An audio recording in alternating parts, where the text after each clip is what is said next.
They laughed at her, not behind her back but right to her face. "Hey, weakling, you sure you're in the right uniform?" The words stung, echoing through the barracks, bouncing off the walls like bullets.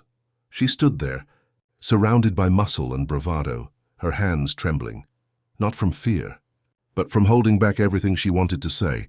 But they didn't care. To them, she was just a joke in boots. Before we go further, tell us, where are you watching from? We'd love to hear your story in the comments below. Private Elena Torres, 24 years old, first woman in her family to wear the uniform. Her mother cried when she left home. Her father just nodded, pride and worry tangled in his eyes. Now, Elena stood in the training hall, surrounded by 5 Marines, each one bigger, louder, and more certain that she didn't belong. The commander watched from the sidelines, arms crossed, face unreadable. The rest of the unit gathered, hungry for a show. It started with a challenge, a simple hand-to-hand drill. But for Elena, it was never simple. Every move she made was met with smirks, every stumble with a chorus of, "See? Told you." One Marine, Corporal Hayes, leaned in and whispered, "Go home, Torres. This isn't for you." The others laughed. Even the commander's lips twitched. As if he'd already written her off, Elena's heart pounded. She remembered her mother's words. "You'll have to fight twice as hard for half the respect." She remembered her father's silence. She remembered every time she'd been told she was too small, too soft, too weak. Then the commander barked, "Torres, you're up 5-on-1, show us what you've got." The room went silent. 5 Marines stepped forward, grinning. Elena's hands clenched. She looked at the tattoo on her wrist, a tiny phoenix, inked the night before she shipped out.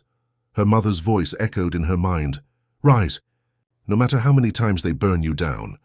She took a breath and then she spoke, her voice steady. "Clear, let's begin." What happened next would be whispered about for years. The whistle blew, in a blur. Elena moved faster than anyone expected. She ducked under the first Marine's swing, swept his legs and sent him crashing to the mat. The second lunged. She twisted, using his own momentum to flip him over her shoulder. The third tried to grab her. She broke his grip, spun and pinned him in seconds. The fourth and fifth came at her together. She sidestepped, grabbed one by the arm, and used him as a shield, a knee, an elbow. A final takedown, 30 seconds. 5 Marines on the ground. Elena standing, breathless, but unbroken. The room was silent. No laughter, no mockery, just awe. The commander stepped forward, eyes wide. He nodded, slow and deliberate. "Private Torres," he said, voice ringing out, "you just taught this unit something we'll never forget." The Marines picked themselves up, faces red, not from anger but from respect. Hayes approached her, hand outstretched. "No hard feelings, Torres. You earned this."